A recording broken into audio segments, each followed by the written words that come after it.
안녕하세요. 대단히 반갑습니다. 장욱진의 그림과 삶 투체종태.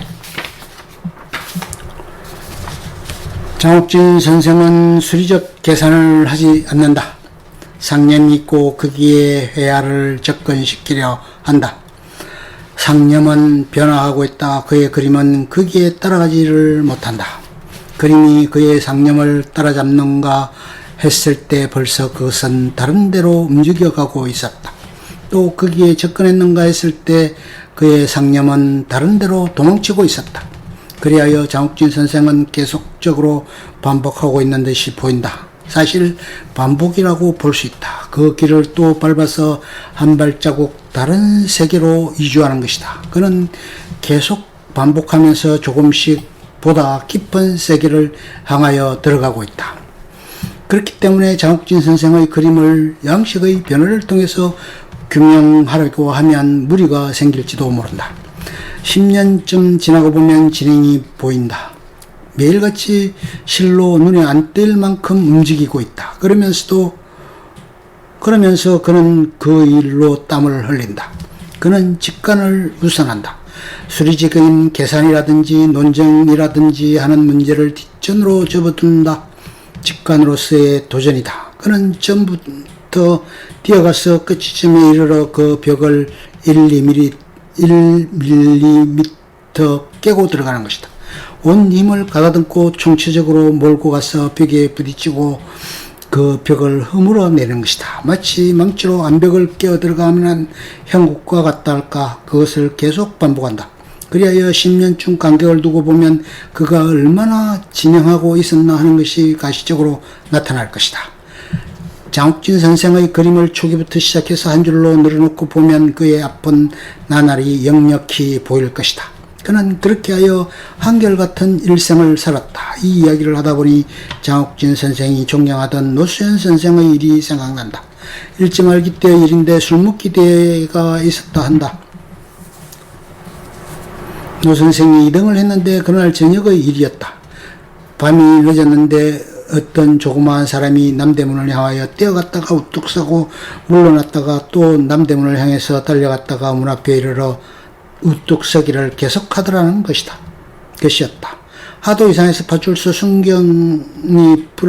순경을 불러다가 물어보니 남대문을 뛰어넘으려 한 것인데 앞에 가서 보면 너무 높고 멀리서 물러나서 바라보면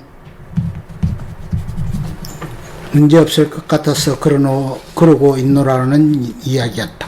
그분이 바로 노수현 선생이었다. 장욱진 선생의 도전이 바로 그런 것이 아닐까 싶다. 사다리를 만들던가 하는 것이 서양적인 법례일 텐데 장욱진 선생은 정신력으로 정복하려 한다. 언뜻 무모한 것 같지만 계산이 미치지 못하는 것을 뛰어넘는 정신의 자원이 또 있다고 믿어야 할 것 같다. 장욱진 선생은 비교적 초년기부터 자신의 어떤 특수성을 발견하고 그것을 계속 고집하였다. 그는 그 자리에서 40년간을 자기 심화의 사업에 전적으로 매진하였다. 그가 그 자리에서 끄떡안고 앉아있는 동안 서울의 하단에는 여러 개의 회오리 바람이 불어왔다. 어디론가 사라져갔다. 액션 바람이 있었다. 한일 국교가 수립된 뒤에 일본 바람이 있었다. 내부로부터 민족적인 민속 바람이 있었다. 미니멀 바람, 극사실 바람, 추상 표현주의 바람, 미정 미술 바람 등이 몰려오고 밀려가고 하는데 그 속에서 그는 애초에 그 자리에 그냥 앉아 있었다. 바람에 흔들리지 않고 아랑곳하지 않았지만 바람이 몰려올 적마다 그는 고독했다. 그럴 적마다 그는 옥절염이고 보다 강해졌다. 바람이 그를 넘어뜨리지 못했고 그로 해서 오히려 단단해지는 것이었다. 덕소 시절 한때 그는 시로 필사의 노력으로 어떤 바람을 견디어냈다. 많은 바람을 이겨내면서 내부의 충실도가 짙어졌고 마침내 여유를 얻었다. 그는 당당하다. 그는 지금 자기 세계의 넓은 영토를 여기저기 거닐면서 유유히 소유하고 있다. 그는 아마 반쯤 신선이 되었다고 자문하고 있을지도 모른다. 그렇게 장욱진 선생은 노년으로 갈수록 만만한 패기로 하여 스스로를 즐기고 있는 것이다. 거대한 서구 미술사 앞에서 정면으로 항거할 수 있었던 장욱진 그 그림이 어찌되었든지 간에 제3세계권에서 단연코 두드러진 기념비적인 존재가 장욱진 선생이다. 그의 끈질긴 정신력과 만만한 기백은 높이 정립되어야 할 것이다. 서구 미술의 여러 가지 문제를 받아들이기에 연임이 없었던 시기에 거기에 한가할 수 있었고 또 그것을 형태로서 해낸 장쾌함이 있다.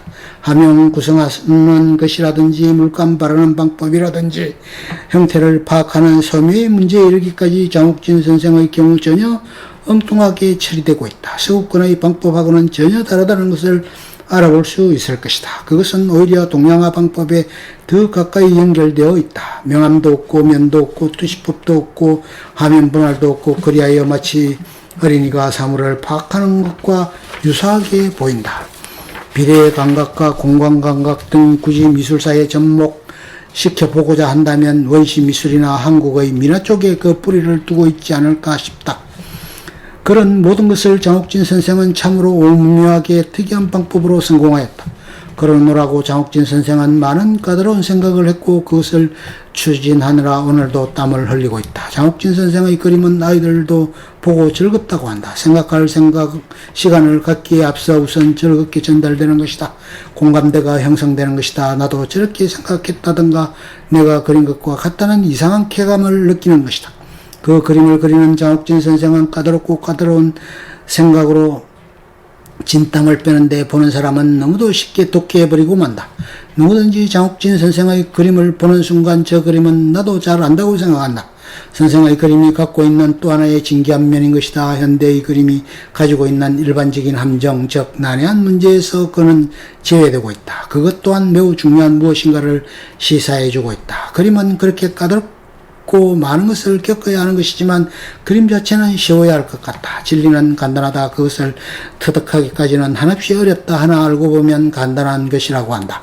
누구든지 당연하다고 생각한다. 나는 쉬운 그림을 그리고 싶다는 생각을 늘 하고 있다. 많은 이야기를 담고자 할수록 그림은 간단해지는 것 같다. 그것이 사람들의 감정에 쉽게 유통한다. 마치 가족들을 돌보는 것처럼 이웃 사람들을 만나는 것처럼 그리고 늘 보는 풍경들이 펼쳐진 것처럼 거리감이 없고 부담감이 없다. 그림이란 것은 그 양태가 어떤 모습으로 되었든지 간에 결국은 자연과 동질의 것이 아닐까. 자연은 모든 것이 신비하고 경이로우며 결코 요란스럽지 않고 당연하게 보인다.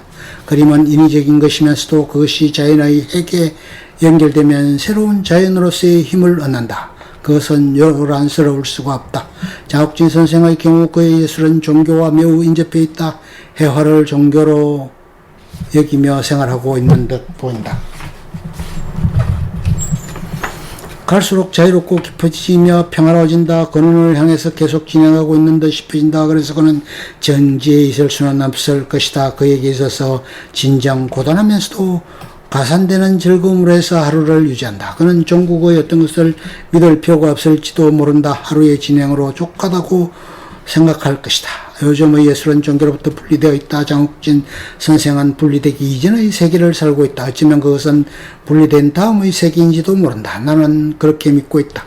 분리되기 이전으로 돌아가는 것, 역행의 고통을 딛고서 그는 자유롭다. 역행이야말로 근원을 찾는 지름길인지도 모른다. 장욱진 선생의 예술 세계는 선의 문제로부터 분리되지 않는다. 예술이 종교로부터 떨어져 나올 때 미도 선으로부터 분리되었다. 그런 것을 잘 알고 있는 선생이 어찌해서 미와 선을 합치는 고전적인 예술관을 갖게 되었는지 알 수가 없다. 아마도 그의 체질과 우선 상관되는 게 아닌가 생각해본다. 옛날의 미학은 동서를 막론하고 미 속에 선이 있고 선 속에 미를 포함하고 있다고 믿었다. 근대의 서구 미술은 미 속에 선을 씌워버렸는데 공도 있지만 과도 있다고 보여진다. 장욱진 선생의 그림에는 착한 짐승들, 착한 사람들만 등장하고 있다. 아주 초기의 그림들로부터 지금에 이르기까지 일관된 맥을 이루고 있다. 옛날에는 순진무구한 사람들의 얼굴이던 것이 나이가 들어감에 따라 속이 밝은 얼굴로 변모하고 있다. 밀레도 방고도 좋은 사람을 그리고자 했는데 그래서 농사하는 사람이 되었고 일하는 촌부가 되었다. 장욱진 선생의 화면에 나타나 있는 사람들은 모두가 법이 없어도 잘 살 사람들이다. 그 표정들을 단순한 필법으로 용케도 찾아 표현한다. 얕고 교활하며 어깨에 힘주는 사람들을 그는 그리지 않는다. 지위가 높은 사람, 교만스러운 사람들을 그는 그리지 않는다. 미와 선을 한 통으로 보는 고전 예술가로 하여 그렇게 되는 것이 아닐까 싶다. 그것이 그가 일생 동안 추구한 삶의 형태 그 자체이기도 하였다. 장욱진 선생은 기행기담들을 많이도 만들었다. 주변 사람들이 모여서 한번 얘기가 시작되면 할 얘기들이 많아서 자리를 기다리기가 어려울 지경이다. 그는 그렇게 하여 사람들을 즐겁게 하였다. 그는 이제 큰 나무가 되었다. 수많은 가지에 갖가지 열매들이 주렁주렁 매달려 있다. 그 풍경은 참으로 보기에도 좋다. 나는 심플하다. 한 잔 술이 들어가면 수도 없이 외쳐댔던 그 말들을 이제는 잊으셨나 아니면 심플마저 졸업하셨나. 장욱진 선생은 요즘 적당히 웃는 것으로 말을 대신한다. 그와 마주 앉으면 나도 속으로 말을 한다. 그것으로도 충분히 즐겁다. 그는 언젠가 이런 말을 하였다. 나의 제작 과정에서 그리는 행위는 즐겁다. 그러나 정리하여 가는 데는 큰 고통이 따르는 법이다. 역설적인 말 같기는 하나 이러한 과정이 나에게 또한 무한 즐거운 순간순간을 마련해준다. 나는 고요와 고독 속에서 그림을 그린다. 자기를 한 곳에 몰아세워놓고 감각을 다스려 정신을 집중해야 한다. 회색빛 저녁이 강가에 번진다. 뒤산 나무들이 흔들리는 소리가 들린다. 강바람이 나의 전신을 시원하게 씻어준다. 석양의 정적이 저 멀리 산기슭을 타고 내려와 수면을 쓰다듬기 시작한다. 저 멀리 노을이 지고 머지않아 달이 뜰 것이다. 나는 이런 시간의 쓸쓸함을 적막한 자연과 누리며 누릴 수 있게 마련해준 미지의 배리에 감사한다. 내일은 마음을 모아 그림을 그려야겠다. 무엇인가 그릴 수 있을 것 같다. 최종태, 서울대 미대 조속과 교수이며 저서로는 예술가와 역사의식, 형태를 찾아서 등이 있다.